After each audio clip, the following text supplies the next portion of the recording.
This is Jpar, and you are listening to The New Review.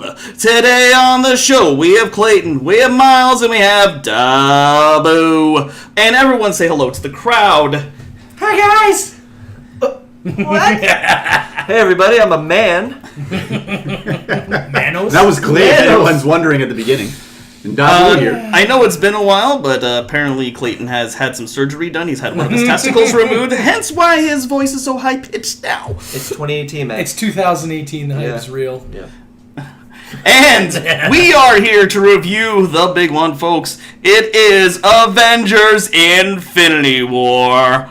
And I know we're a little bit late with this, folks, but hey, better late than never. And so we're going to get right into our review, and how it works around here is that we're going to break this movie down into a 5-star rating. We're going to let you know what we think about this movie, and without getting into too many spoilers, and then we're going to flip into spoiler town, folks. And then that's what we're going to let loose. We're going to let you know what we like about this movie and what we really don't like about this movie.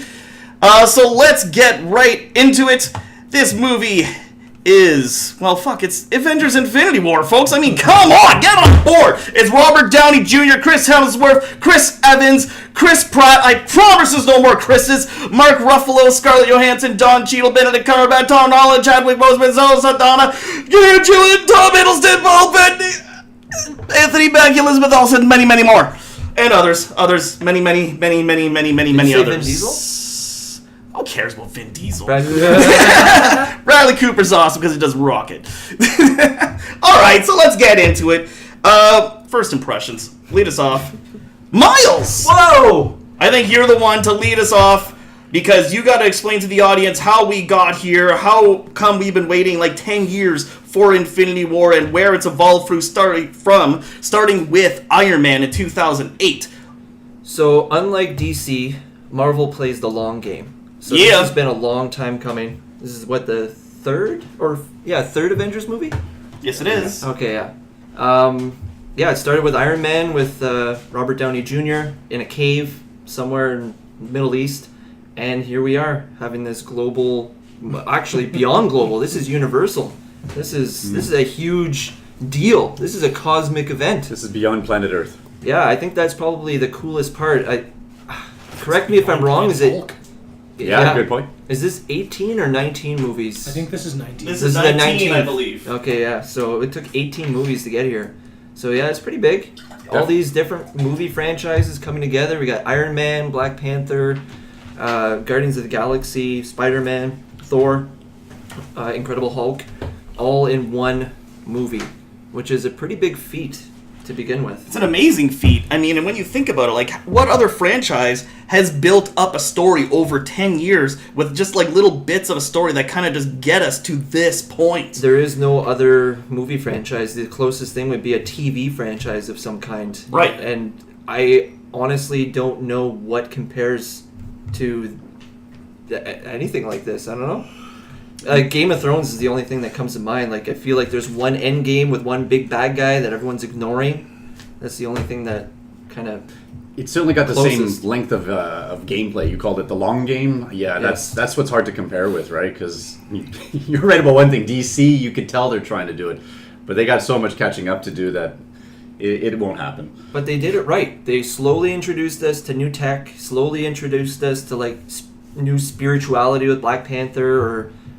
they introduced us to magic with Doctor Strange. Like, they did it slow, methodical, and then Infinity War. Like, everything led to this point. So yeah, this movie going in, I don't know about you guys, but it had a lot to live up to. Mm-hmm. Like, every franchise coming to a head, boom, one movie.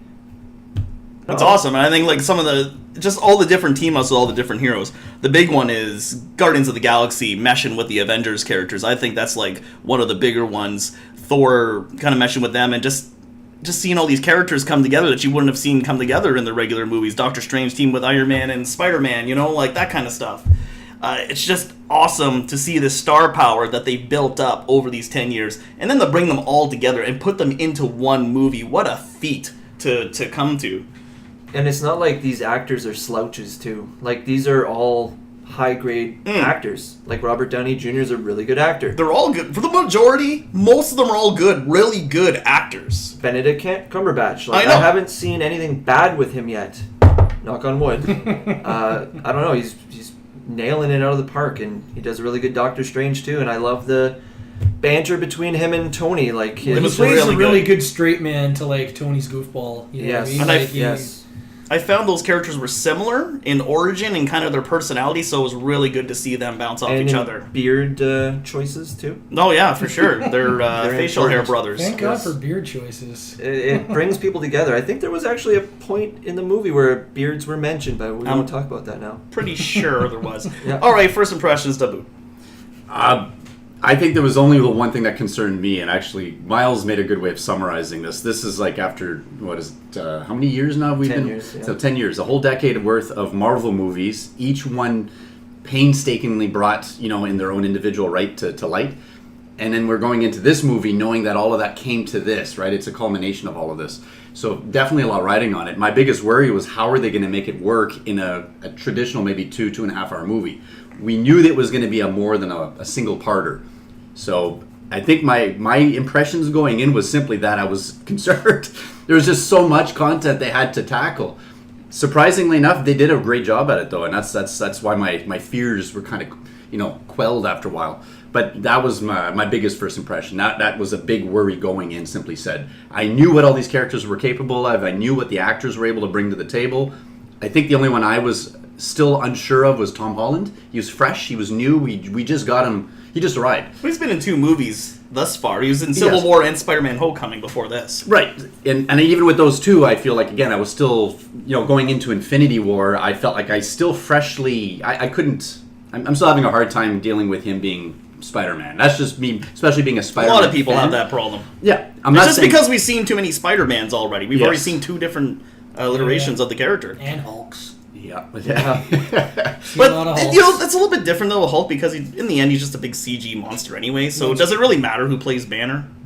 Kinda. I like I like his Ruffalo. banner. I like his Ruffalo. banner. Because he's such a he's such a worrywart kind of guy, and then when he turns into the Hulk, you know what I mean? Yeah, Yeah.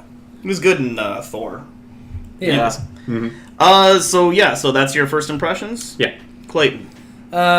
I was stoked for this. Like, Infinity War is basically the Marvel Universe BC turning into AD. Christ is born. This is like looking on the other side of the fence. You know what I mean? This is what they've been driving to for 10 years and 19 movies. You know what I mean? Like this is the big payoff, right? So while DC has kind of taken the shortcut and they're like, oh man, we made a Batman movie. Oh, we made a fucking Superman movie. Oh, Justice League time. Yeah. Marvel has Killed Superman. Like you oh, said, Justice League. like you said, they played the long game. They've let Martha. even when they had like stumbling blocks, like some movies obviously didn't pan out as well as others. They still kind of all of that came into the mixing pot. And my only concern was going to be the inevitable. Well, who can beat up who? Because they've showed some of these characters have overcome like overwhelming odds. You know what I mean? Like they've established their power level kind of thing, and then now you have all of these characters fighting all of these other characters, and it's like, well, now who's going to come out on top? You know what I mean? Because you've got gods battling gods kind of thing. So it was really interesting to see how they were going to get to the end and just how powerful Thanos actually was. So I was like really stoked. I was ready. My body was ready. Okay. I can see Sure. that. All right. And for me, you know me, guys. I'm a Marvel fanboy, so I was super stoked for this movie. And just a long time ago, I've had conversations with friends, and I'm just like, you know what they need to do to really make Marvel movies work? They all got to be in their own movies, and they got to meet each other in movies, and it's all got to build up to a story. And finally, this is what we get. Someone has realized that dream, made it a reality, and that's what Infinity War is. It's the Marvel Universe. Someone took the idea of taking the Marvel Universe, extending it over 10 years into movies, introducing just a whole shitload of characters that you can just get into. I mean, if you don't get into one, maybe there's another one that's going to appeal to you, or maybe you're just on board for every single one, like we generally are. But doesn't matter who your favorite is, it all comes down to this one big battle with Thanos in Infinity War, where lives in the whole universe is at risk. And just being the comic fans that we are, we know the stakes of Infinity War. We've read the comics before. We know something bad is going to happen to someone, and we're kind of like almost wanting it to, but not really, because like, oh, please don't take some of our favorite actors away. But at the same time, it's like there's got to be stakes. There's got to be something. Someone has to make a sacrifice. So that's where I am going into Infinity War, and I gotta say, I was actually pretty pleased overall. It was kind of what I expected, so I will say that, and I'm just going to get into my rating just a bit here. I'm not going to get into too many spoilers. So, like I said, it's kind of what I expected. There was tons of action. It was hilarious, like it always is, just like every Marvel movie, full of action and full of comedy, and this one does not disappoint. And even the way they meshed the Guardians with the Avengers, I found it perfect. As soon as the Guardians hit the screen, it just felt like you were back in the Guardians movie. The Russos did an excellent job at capturing the other characters created by the other directors. So let's give it a 5-star rating, and I'm going to give it a 4. So not as high as some of my other Marvel movies, but I feel that really relies on the fact that this is a part 1, and that's not a spoiler. You should know that already. There's a part 2 coming out, which will be Avengers 4. So because I feel like it's not a complete story, that's why it gets more like a 4 as opposed to something higher. And Myles, did you want to do your rating? Yeah. Or you can just leave, and then leave the crowd suspense. See you later, guys. Bye! I'm not going to give it as high as a 4. I'm going to give it a 3. How? What? Like you said, and I can't give it a pass because it's a Marvel movie, it's an incomplete story. Mm-hmm. And it felt like a bunch of scenes strung together that were really nice scenes, but not a cohesive story. And that bothered me a little bit. When the movie ends, I was kind of left, huh? Myles, you gotta be patient. There's a part 2, you know that, right? Yeah, but as a movie, I've never... Here we go! Here we go! That was a game intro. No, yeah, if this was a Marvel comic strip or a season finale to a TV show, okay. It was good. But a movie, a beginning, a middle, and an end, it didn't give it enough for me, and there was some stuff that I felt like they missed the mark or they missed an opportunity. I gave it a 3. I enjoyed myself. It was fun. I laughed. I did not cry. But it wasn't enough of a story. I gotta tell you the truth, I didn't cry either. Perfect. I know people that have cried. Yeah. So I don't know. Yeah. People in my theater were crying. Whoa. And it wasn't me. Oh, okay. Yeah, and it was not me. Just checking. No, it was not me. Well, last time you said that you heard something in the theater, you said it was you. I heard some clapping. There was a standing ovation. Then I realized I was the only one doing it. I was the one doing it. Yeah, and then I realized some idiot stood up and started clapping, and then I realized it was me. But some idiot was crying and blubbering through this whole damn thing, and I realized it was me. Well, I'm not going to spoil anything yet, but I heard. We're not in spoiler town yet. So let's not get to why they were crying. So you've given it a 3. And because you said you feel it's weaker because it is only a part 1, not it's a full relying story. Way too much on either you viewing all 18 before, or knowing some comic which you should have done, or which you should have done by now. Hey, I never interrupted you with your 4 comment. All right. If you didn't watch the movies prior to, or if you understand how movies work, or if you read comics prior to, that's why I gave it a weaker mark. It just didn't do it. I'm not judging you for your 3-star. You I'm are. Just, no, I'm not. Everyone has but an I'm opinion. just saying, if you're going to Avengers Infinity War and you haven't watched the other Marvel movies, then you're only ruining it for yourself. Hey, I'm not knocking the movie at all for that reason. It's just, for me, it was the story. It lacked basic storytelling, I guess. It was just a bunch of strung scenes, and they had a hand behind their back because there's so many characters and they have to give them justice. Right. Like you said, when the Guardians are on screen, it was like, not Sean Gunn, sorry. Who's the director of Guardians? You just messed me up by saying Sean Gunn because it was in my head. Anyways, the gun. Anyways, James Gunn. James Gunn. Thank you, yeah. Sean Gunn is his brother. Yeah, who was in the Guardians movies. Yeah, anyways, when the Guardians are on scene, it was like we were in the Guardians movie again. Yeah. Just like you said, it was like they really knocked it out of the park with the individual styles that those movies gave us. Yes. Which was cool. Yes. But it was like that. It was like different panels to a comic book without, like, the ending. It just fell flat for me. Sorry. All right. Good enough. Yeah. Da Boo. You guys both bring up really good comments, and it's kind of affecting my number now more and more I think of it. See, I don't know if I agree that it doesn't stand alone as its own movie, because I could see this movie and enjoy it for what it does. But I also know what you're saying, Myles. It's almost like if you look at very particular scenes, one that comes to mind is actually when Doctor Strange and... Let's not get into spoilers. Yeah, I'll get more into why. Yeah, no, sorry. I'm not trying to bring up spoilers, guys. What I want to say is that certain characters were brought to screen just quick enough to say that they were there, and then that was it. You know, like, there was no need for an introduction. We had already been introduced to these characters, so that going into this movie can already be a downfall if you had not seen not a single one of the previous movies. But at the same time, with all of the personalities that each of those characters brought, this movie wasn't so much a complete letdown. It had holes to fill that I feel like by the end of the movie, I totally realized, oh, those holes were left there on purpose so that the next movie would fill them. That can be a downfall, so you're right on that part. But I think, like Jason, they did such a great job at utilizing a lot of the characters, their backstories, without going further in depth into them, and then bring them back together, and then seeing them react to one another on screen was absolutely beautiful. That was what I was anxious for. I mean, that's the whole point of what they did this for, right? Yes, Thanos is a threat. Yes, it's a story in itself.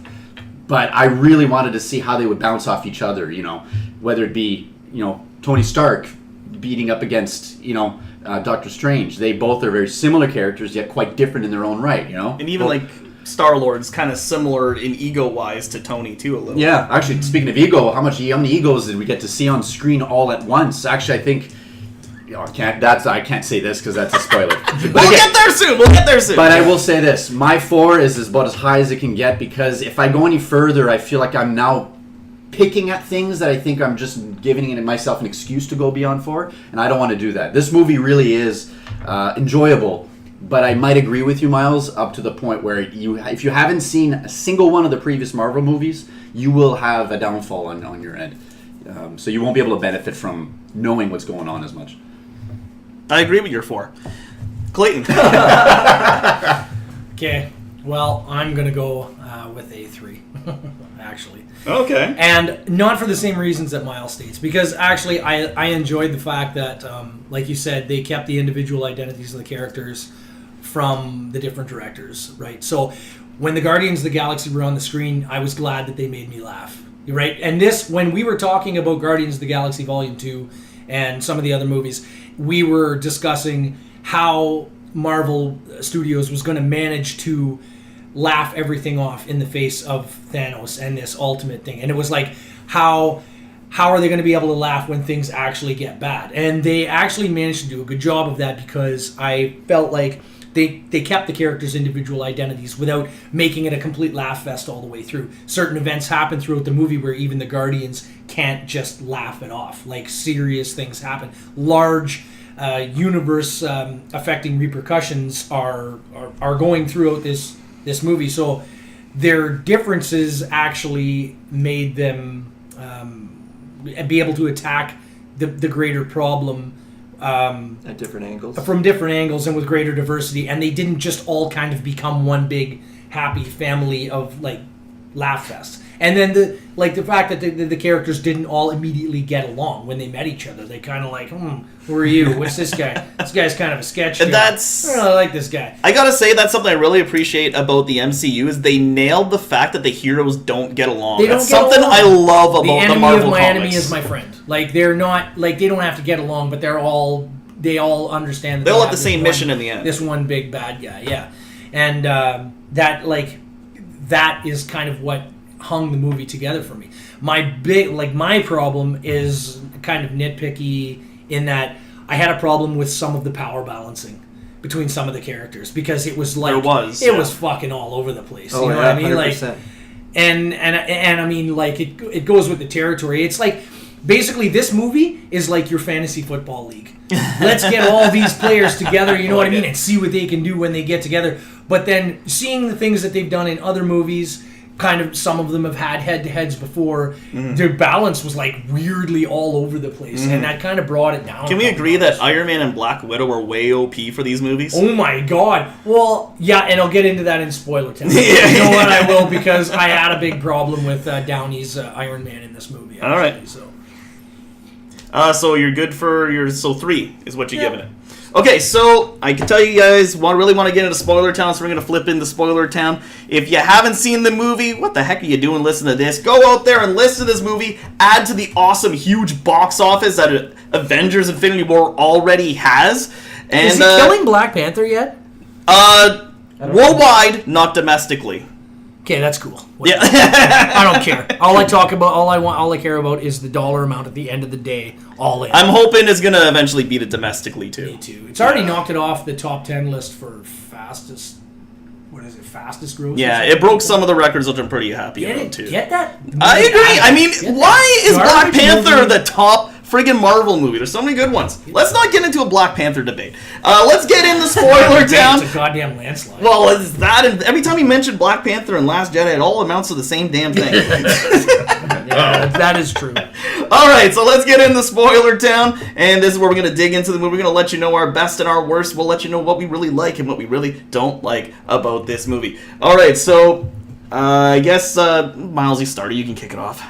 Okay, so even though I gave it a 3, doesn't mean it was a bad movie. There was a lot to take from the movie, and like we talked about before, it was nice to see that even though you had one director that's famous for the Captain America movies, the Russos, the Russos, they did a really good job nailing all the different, like the way the different characters, the different characters, the soundtracks, whatever needs to happen. Just the feel of everyone's individual kind of world. Exactly. The action was amazing. There, one scene in particular, Wakanda, when I can't remember the name, the Outriders, when they lift the shield to funnel in all the Outriders to come in, and Black Panther and Captain America lead the charge, and they're running 10 times faster than everybody else. That was cool. Yes.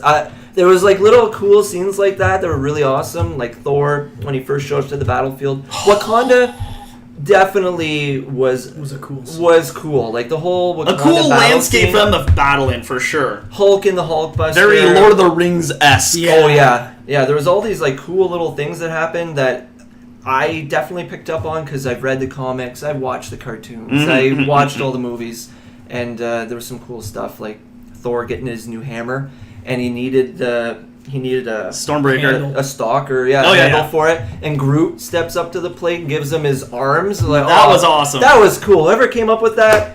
Yeah, I agree. I have a feeling that the Guns probably thought of that. Oh, the Russos probably thought of that. That was cool. Fucking axe, the Stormbreaker, looked like it would royally fuck shit up. Oh yeah. When he first showed up, anyways, I'm gonna let you go. Yeah. There was all kinds of cool little scenes like that. Even like the odd battles, like they had Captain America, Black Widow, Vision, and Scarlet Witch right off the bat fighting Proxima Midnight and Ebony Maw, and saying their names out loud brings me to tears. No, to the bad part. There's a lot of off-screen stuff that if you didn't know going in, like they have names and they never mention anybody. Yeah, they barely do. No, they never said. I do agree that they underplay those characters. They said Thanos' name. We're the children of Thanos. Did they even say that they're the Black Order?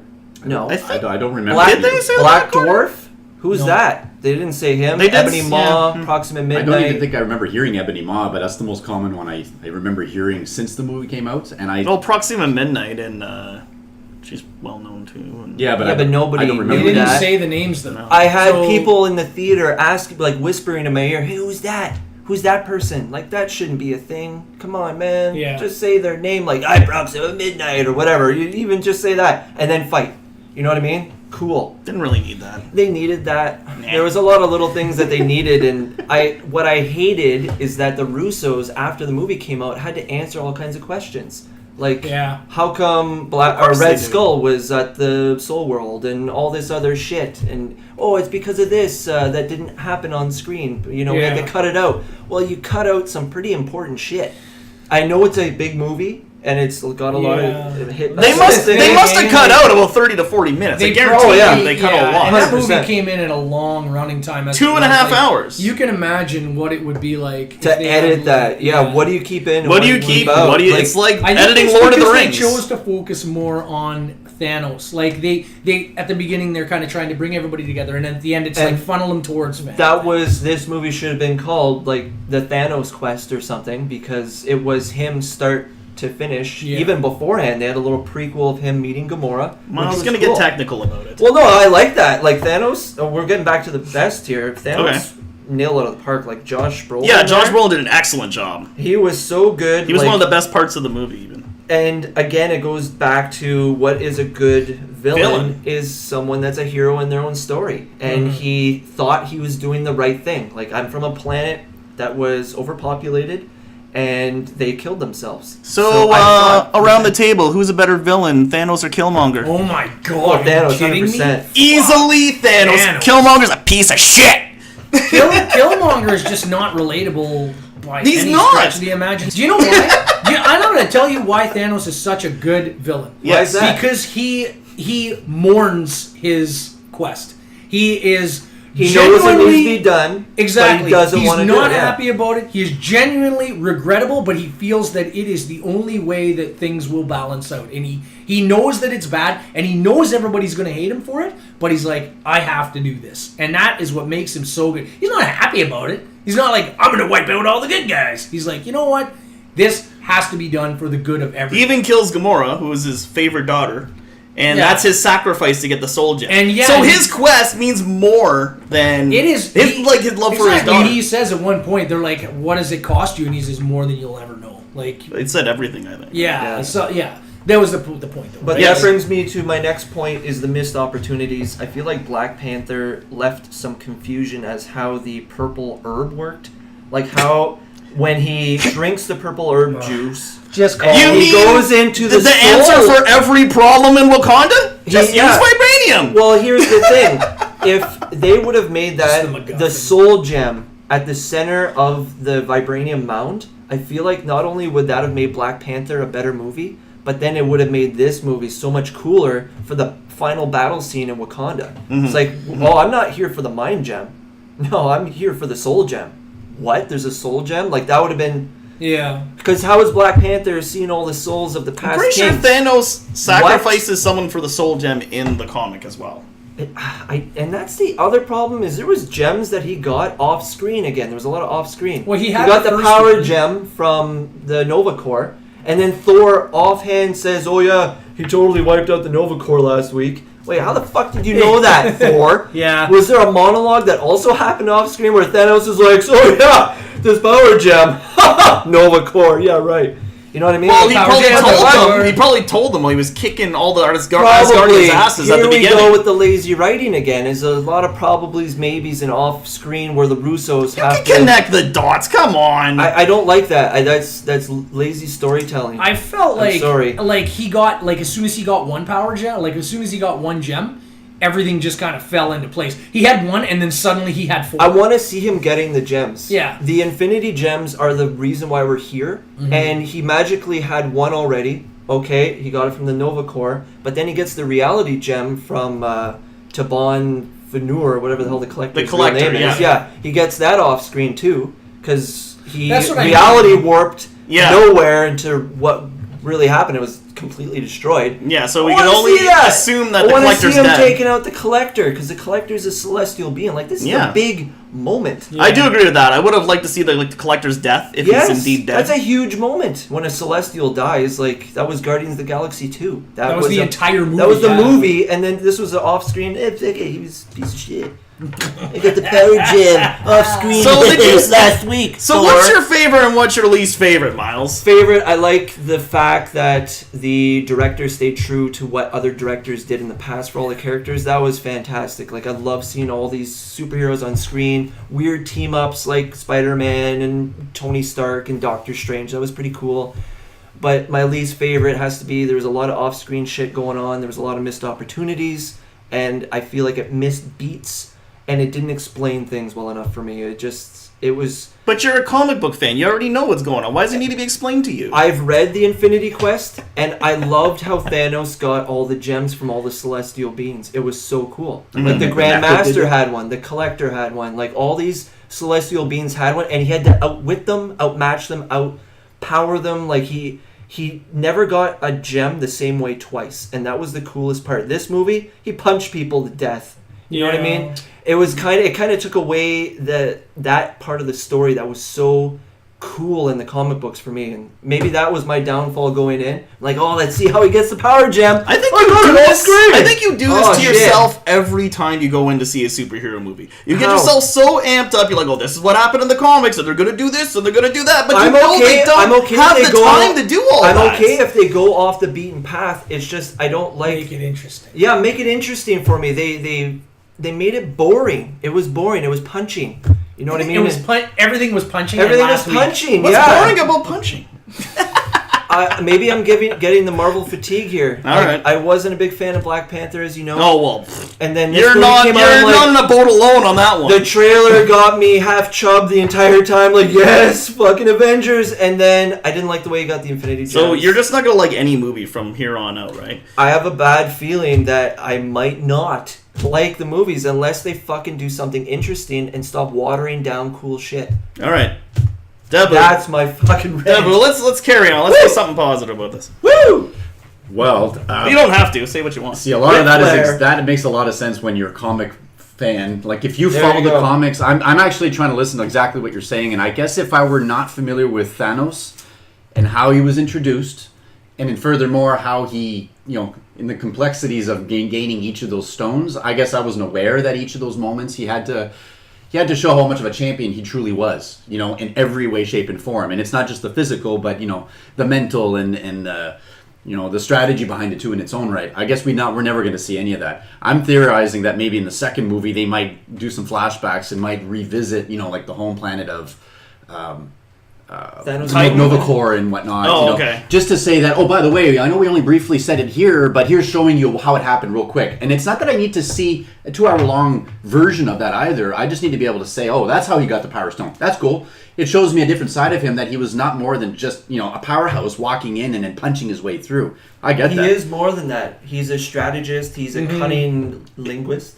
I just threw that in there. Sorry. Well, it's safe to say he's that more than a punching machine is what I'm getting at. If he's all that, and it makes perfect sense why, if you're a comic book fan and you realize, holy shit, Thanos is coming, that would give me chills on a completely different level, other than just saying, oh, he's up there with the celestial beings, if not more. And that's all you tell me. Well, okay, I get an idea where he fits on the hierarchy of things, but it doesn't necessarily mean how formidable of a foe he'll be against each of these individual heroes that we've been given all these years. After the past 10 years, you get to see Iron Man develop into something unique, and then all the other characters follow along with him, and then the Avengers came to be and all that. They all represent something different in terms of the heroes versus the villains moment, right?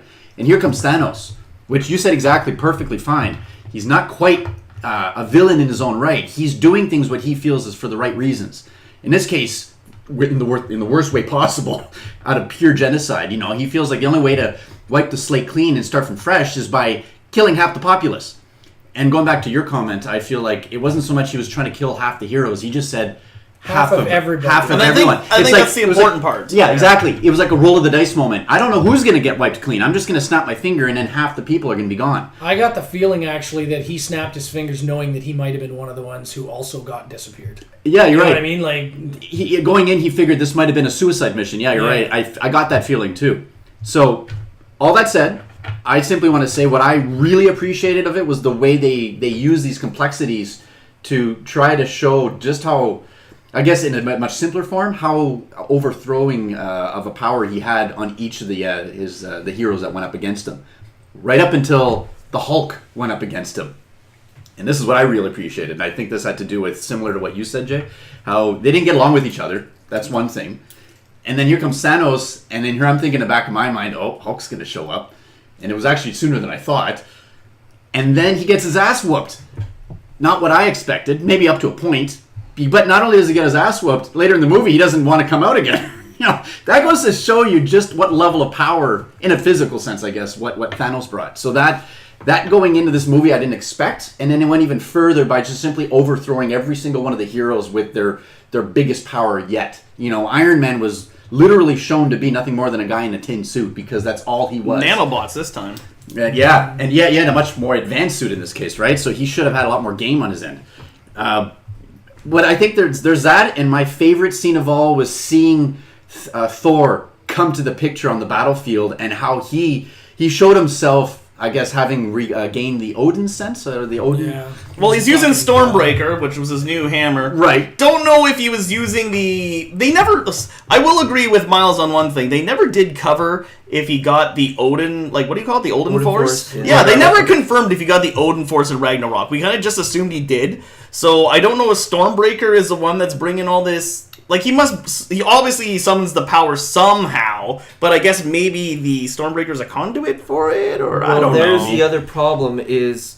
Sorry. No, Brett. At the end of Ragnarok, he's getting his ass kicked by Hela, and he visits whatever, we'll call it Soul World, where his dad was, Odin, and he's like, you're not the god of hammers. Yeah, You're the god of lightning. Yeah. The hammer just channels your power. Your power's inside you, and then he comes back... Led Zeppelin plays, kills everybody. Yeah. But then in this movie, they start off with Thor's already got his ass kicked off screen, and now all he the just sits Asgardians there, and everyone just sits there and just watches Loki die, and then the ship blows up and blah blah blah, and off screen Valkyrie is somewhere else, and fuck it. She obviously took some of the Asgardians, and she's with Korg and Meek. Obviously. Because my God, Korg and Meek had better. I'm sure they're alive. So they're alive. It's confirmed, and they're with Valkyrie. They took an escape they took some Asgardians.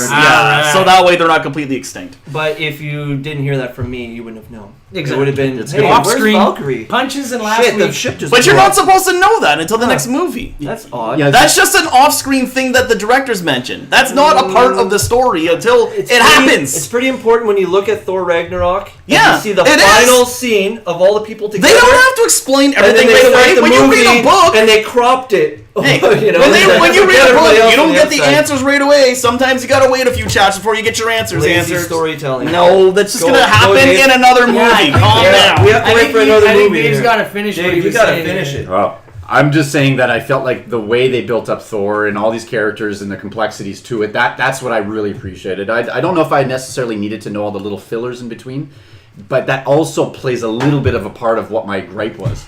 The reasoning as to why it doesn't get that extra 1 point out of the 5. It left me with questions that I felt should not have been left with. I should not have been left with. It's not to say that I needed the little specifics, but enough to say that if I had to go out of my way to read the comics or talk to someone who has read the comics to get a little bit more info and then feel satisfied, that's a bit of a problem. You guys are gonna love my review of Deadpool too. So, with that said, it's kind of a double-edged sword for me. It was, all these complexities making this very unique kind of, camaraderie come together to fight against a common foe, and the foe's not quite the foe you think he is because he's not a outright evil person. He's doing evil things, but, it's the way he does it. And at that point, I realized I'm rooting for Thanos just as quickly as I'm rooting for those fighting against him. I clearly don't want the universe to be completely wiped out, but I enjoyed that whole journey. But then all of a sudden, again, movie ends the way it did, with everyone just suddenly disappearing the way they did, and they're just as quickly as they're disappearing, we're all asking ourselves, "Oh wait, what's going on? Wait, why is he gone? Wait, what's gonna happen next? Wait, what about Doctor Strange? I thought he said he's, especially that whole 1 out of, what is it, 1,056 possibilities? It was 1,600. Yeah, it was a big number. Like such a big number, and only one of them was the way to win. Well, we understood that obviously he wasn't going to aim for all those other options. He was going to aim for the way to win. Yeah. But then we're also seeing him give away, because Exactly. my theory is, that my only theory, and I'm going to throw this out there, and I'm going to leave you guys with your comments. Sorry, I do feel that Doctor Strange was the key element to say, oh, he said what needed to be done. Well, he said that there was only one possibility, I should say, but he doesn't say how it had to be done. In his mind, he did. But I think the key element was keeping Tony alive. Tony had to stay alive in the next coming events for this potential win to occur. And I think it has something to do with Tony just regaining his confidence. He feels like he's lost the battle, and it was because of him that all the enemies all of the heroes had left or disappeared, and he's going to be left with that guilt. I feel that's going to be the downfall to Thanos. He's going to use that and then really come back even stronger. So, I think, was I clear? Yep. Okay, sorry. But what your theory was what I said to you when we came out of the theater is like, I'm pretty sure the reason why he gave him the stone was because in that one timeline where he saw them winning, he saw that somehow Tony was the key and he could not die at that exact moment, or else they would not win the war. And Strange even knew himself that he was going to die because he knew that. He saw the circum, so he knew, I'm probably going to die from this, because he's going to turn me to dust, because he saw what happened, but I need to keep Tony alive. He's the only key. And it makes sense to do that since he's the one who started this whole franchise. Anyways, so good. Good deduction. Good job. Good job, young man. All right, so I'll get into my best and my worst, and I'll try not to be too long-winded about it. So I will start with my worst. I feel like that's kind of like where I got to work myself from these things. The worst is, I do agree with you a little bit.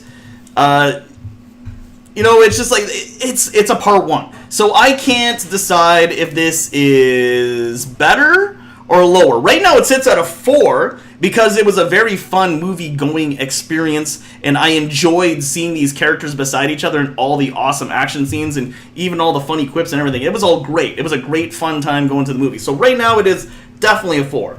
When Part 2 comes out, Avengers 4 comes out, who knows? This could be a 4.5 because it could be even better because the second part of the story makes it better, or it could be worse because the second part of the story makes it worse. So it's very reliant on that, and I feel that is my least favorite part of the movie, is not knowing. It's a good thing, but it's also a bad thing, not knowing what's going to happen, so I can't really grade this movie as a movie by itself. It's hard to do that, and even though I say Empire Strikes Back is one of my favorite movies... Shades of Kingsglaive. Oh yeah, everywhere.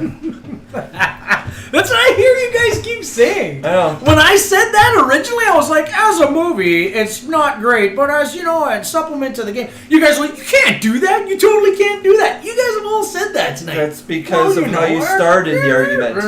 No, our arguments make more sense than your argument. Yeah. Because you're trying to say that it's continued into the video game. However you want to, whatever. I don't have to rationalize it. Kingsglaive was totally different from this scenario. Excellent deduction. Continue. Well, I'm glad it's an excellent deduction. But anyway, so that's my least favorite because it is a 1 part, so hopefully we'll see the second part, and then I'll be able to judge that better. Now, my favorite part, and aside from all the awesome action scenes and just all the eye candy of all these heroes just battling on screen and battling Thanos, and aside from Brolin's performance as Thanos, one scene that just... aside from that cool ass part where Thor comes out of the portal and he's got Stormbreaker, and then it's like just kicking everyone's ass in Wakanda, I fucking freaked the fuck out in the theater. I'm like, yes, get him, Thor! Of course, I'm the only guy screaming again in the theater. Well, who was it on the battlefield? It was Incredible Hulk. It was Banner. He's like, oh, you guys are screwed now. Yeah. So aside from all those cool parts, I've chosen a little bit more of a mellow part for my favorite part of this movie, and it's because there's so much action, there's so much funny quips, and there's just so much of everything that's good. There's no time to ever sit down and get to know these characters, so that's a little bit a part of the problem as well. So that's why this is my favorite part. It's one little scene, just one scene that the Russos gave us after we were bitching about Thor Ragnarok, not like Thor never really sitting down and compressing what happened to his family, to his world, to everything. Thor's just like, well, I'm the hero, and I have to go get this Stormbreaker. I have to get, like, a new axe or a new hammer so I can kick Thanos' ass, and clearly I'm the only one who could do it. And he's, like, kind of, like, pushing all his feelings aside, but there's just something the way he says it, like, Rocket can kind of tell there's something wrong with this guy. And he's like, all right, time to be the captain. And he just sits down, and it's this small, real moments between these two characters in a movie where nobody ever gets to sit down and really deal with their feelings or deal with anything. You get this one beautiful moment between Thor and Rocket, and that's actually my favorite scene in the movie. Yeah. I'm going to raise you one scene. Same with Thor and Guardians, but it's when he finds out that Gamora is the daughter of Thanos, and they're comparing childhoods. It's like, yeah, my mom's dead, my dad's dead, I just watched my brother die an hour ago. And then it looked like he was going to do something really bad to Gamora, because of what just happened. Yes, He's like, yes. And then he puts his hand on her shoulder. He's like, I completely understand. Families are hard. Yeah, families are hard. It's like, oh, because Yeah. it was like a rising tension. He's gonna fucking. You made kill him think Gamora. he was You know what, gonna he was actually- gonna go the Drax road and just Yeah, he was want to just kill gonna him. kill Yeah. somebody, but then he like you said, he compressed it, and then he came to fruition with the entire situation. He's like, this is bigger than both of us.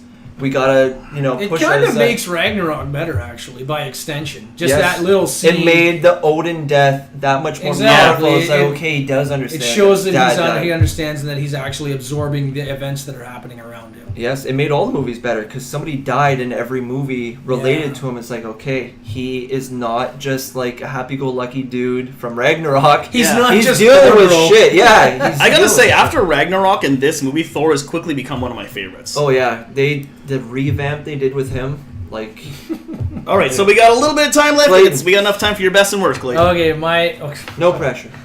There is no pressure. My worst is probably got to be like the power balancing because, like I said, we spent all of these movies watching these characters do battle with each other, and I picked out things like right away the battle with Wakanda.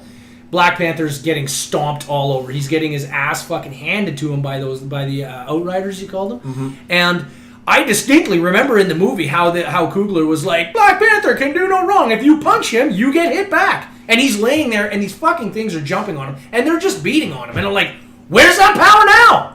Where the fuck is it now? And there's little instances all over the movie of that kind of thing happening. You do see the vibranaim explosion I did happen see it later too, when, yeah. when there's a higher Yeah. shot later, so you know he does. Yeah, but activate they're that. why? He's getting stomped on by this 600-pound fucking cat, dog, lion, wolf bone thing. Yeah.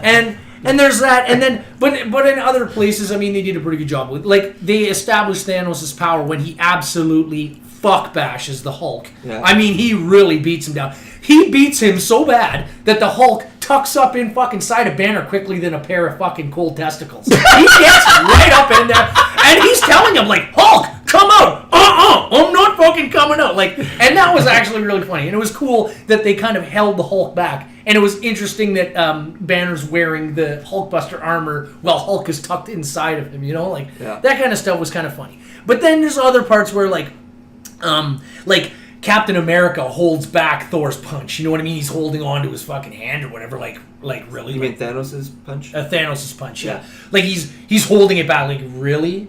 Like.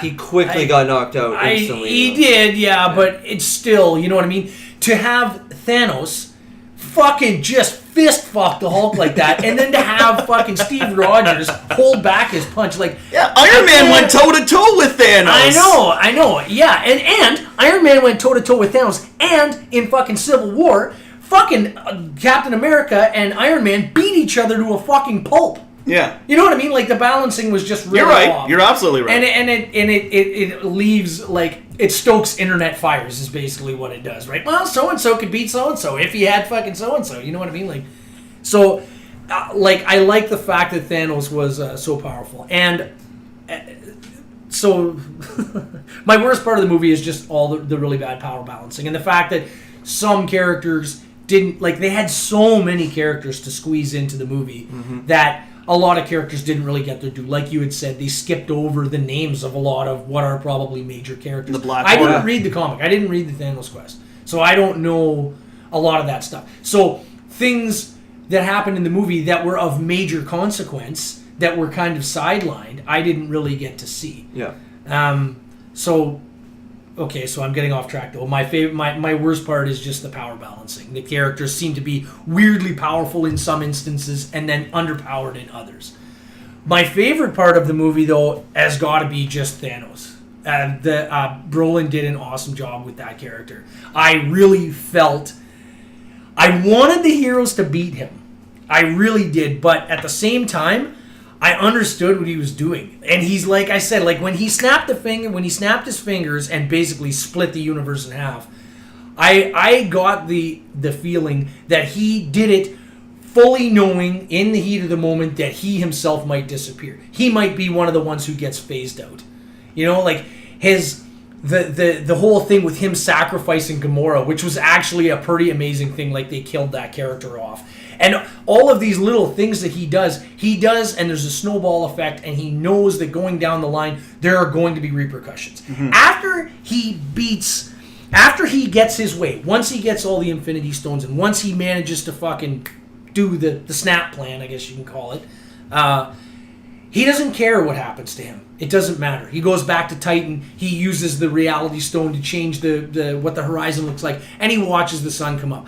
But I get the with feeling, a smile on his face. Yeah, but I get because the feeling, he's happy about the job. The if- balls on these directors! How dare they make the bad guy sit there with a smile on his face after killing all the heroes? That if the half of the universe that still fucking exists came barreling out of the fucking sky, he'd be like, whatever. Do it. Kill me. I don't care. I did what I came to do. Life. I did the thing that I needed to do, and someday you'll all thank me. Mm-hmm. So that's what makes him a cool villain. He was a legitimately cool villain, and after getting like just shitty villains like Killmonger, like he was the worst. I don't know how people get off saying he's he's the fucking best. He was the worst. I didn't give a fuck about him, but he's such a hypocrite. He had a good story. He's a piece of shit. Wasn't on screen enough. But like, Thanos, even like he's almost always calm, you know. And even when he's talking to the heroes and stuff, he's like, "You don't understand this now. You can't possibly understand what I'm doing. But believe me, I'm doing this for the right reason." And they're like punching him and they're hitting him, and he's like, "No, you don't understand. He's like totally zen, centered all the time. Well, he's like, unless he's kicking one of their fucking asses, then he's not zen. No, well, he understands that, right? Like, man, when he beats up the Hulk, fuck, it was so awesome. You can see the fear on Hulk's face, and he just repeatedly shit hit him, like bang, bang, bang into the floor, throwing him all over the place. It was so great. And then when the Hulk didn't want to come back out, like that's a perfect setup for the Thanos next is movie. the fucking Manos. Can I honestly say there's one thing I guess not until now that I realize there's two major characters that I think the MCU has been relying on for the longest time, whether you're a fan or not. Hulk and Groot. Even Groot was totally useless. He was this rebellious Groot's always teenage useless character. right up until he's needed for something like That's he's true. a MacGuffin. I know, you're right, but because they were such and this is all teen excessively loved characters, all of a sudden I realized both of them were completely omited from this movie in such a way that, aside from Groot's role giving him his arm up as part of the handle, so he played a key role in that. But even Hulk, They're wasn't saving around. the Hulk. Technically, it's they're saving him for the By the next time movie. Well, I the end of know. the movie came around and Hulk still hadn't come out, and he didn't die, like he didn't get snapped, fucking They're Shaq saving that for the next disappeared, one. whatever. It was obvious that they were saving him for the next movie. big Him and Tony for sure. Well, there is another Well, thing all I will- 6 original Avengers are still alive. yeah. There's one thing I will admit. I don't even know if I want to say this because it might be a spoiler for those who may not have. We're in Spoiler Town. No, I know, but I'm going to say this much. This might be a spoiler for part 2, apparently. If anyone's a pop vinyl collector out there, apparently they have like a pop character with Hulk bursting out of the Hulkbuster. When that came to my store, I'm thinking, oh, crap. Well, you're not spoiling them. It's Pop that's spoiling That came them. out No, I know. before the movie. No, you're right, but here's the thing, is that potentially a scene they're going to want to rewrite. Hopefully. Because, don't forget, I'd like to see that. Thanos snaps his fingers and the universe is the way he wanted it to be, but what's stopping someone from going after the time gem and rewriting this whole supposed story, going back to that moment when the battle occurred at Wakanda, and all of a sudden we get a completely different battle scenario. Oh, Suddenly man. Hulk does decide to finally come out and burst out and help Bruce. I don't know, I'm theorizing, but I'm just saying, like, I felt like that was one thing that almost ruined it for me before going That's into almost like Infinity a War. game-breaking thing, too. Like, the fact that the time gem exists makes all of the deaths, like, people are in the theater, fuck, Spider-Man, no, they're I fucking know. in the theater crying. These billion-dollar movies and all that we I'm know have thinking is sequels coming the out. time stone still Come on. exists. Yeah. Somebody can go back and they can Yes. be like, bring them back. And, I mean, knowing that, all of those deaths that happened, I was Everyone- like, They don't mean whatever. anything. I was They like, don't. they don't Let's they put it mean this way, nothing. folks. Everyone who went to dust after the snap, they are coming back. Do you think Disney is going to give up their money on Guardians of the Galaxy 3, and that's what I mean. Black Panther So, 2, Spider-Man 2? Give me a break. They're Until not the giving that second up. movie comes out and the credits roll and the body count, when the body count is what it is when the credits roll, that's when I'll be like, oh shit, Spider-Man. So, okay, so You know who's what I mean? officially dead? Probably Loki, probably Heimdall, Yeah. maybe Gamora, maybe Vision. Yeah. Well, and everyone else is fine. When Scarlet Witch kills Vision and then Thanos comes up and winds the clock back, I was like, yeah! It just yanks that gem from his skull. Yeah, he fucking just caves his head in and pulls the stone out. I was like, that is savage. There was something creepy about Vision laying on the ground, lifeless. Yeah. He was like all Gray. white. There was Gray, no No gray. There was color to him? Ugh. There was something weird about that. It was like a hush. Okay, so around the table, what's your favorite scene, just for eye candy, or just bet you go yes? Oh man, Okay, so I already said the Stormbreaker with Thor showing up, but another one that made me got really excited was when Winter Soldier picked up Rocket and he was shooting on one hand, and then cool. he was shooting with his other hand. He's just like, oh, I'll get that arm. That one scene of them turning around and Rocket shooting his one hand and Winter Soldier just shooting the gun in his other hand. I thought that was a brilliant scene. What is the scene there where fucking where Thor and Thor is at the Star Forge there or whatever? Yes. Yeah. And he says something to Peter Dinklage's Dinklage. character. He's like, Oh, Thor, yeah. you're gonna die. He's like, Only if this kills me. He's like, yeah, that's kind of what death means. It was really funny. It was just like this really little scene they had, but it was pretty fucking funny. For me, my favorite scene though is when Thanos beats up the Hulk. Okay. It was awesome. Myles, best eye candy scene. It wasn't so much an eye candy scene, but it was when they're in the subway station and Vision is out for the count. Scarlet Witch is about to get killed by Proxima Midnight, and then the train goes by, and everyone's looking at the silhouette, and Proxima shoots her staff. Oh, Captain America catches it. Yeah. I don't know why, but there was something about that. It's like the way he catches it, like that backhand over the shoulder catch is just there was just awesome. something badass about that. Like Captain America, He's man, badass. you are badass. You just funny moment though was when Thor joins Wakanda on the battlefield. He looks over at Cap. He's like, "Nice beard" or some shit. Yeah. And he's like, I started that, right? And then Cap's like, "Nice short hair you got there. I started that, right?" And it's like, oh. It was just such a small, quippy thing, but the scene when fucking Quill is trying to imitate Thor's voice. oh yeah, that was funny. I am the captain of the ship. Yeah. Best eye candy Actually, scene. I might have said Captain America's catching of the spear. I think that was the one where I kind of just realized, oh wow, okay, there he is. Well, you have That two was- gods on the ground about to die, and who comes to to their safety is Captain America, Yeah. and everyone's like, What about your "Fuck." favorite funny scene? Fuck yeah! You know what? I'm going to take a different path on this, and actually, I'm going to go back to my comment how I felt like. Remember when I said Tom Holland wasn't quite a believable Spider-Man for me? I think what really hit home for me was apparently, from what I know now, is it wasn't scripted. It was his scene when he was disappearing. Yeah. Apparently, He improv. that was all improv. Yeah. That. You guys want to talk about almost crying? That was the moment I'm like, oh, wait, there's some emotion. I don't right wanna there. go. But it was enough just to say that I didn't have It's to a start. choke up. It was enough to say that, oh, wow, he really put an effort into that performance to the point where I felt like, wow, he probably could have died. Maybe they really killed the actors when they made this movie. Yeah. But that to me, They have the gemstones. They're just going to bring him back to life. Yeah. I think that it wasn't so much a wow factor, but it was enough to say that it was different. I wasn't expecting that. I knew they were disappearing. We saw it happening, but I'm like, oh, here comes Tom. Here comes his performance. Oh, wait, wow. No, I'm being honest, because let's say we know they're just trying to make them quickly disappear. I didn't need to get a mad... With a snap.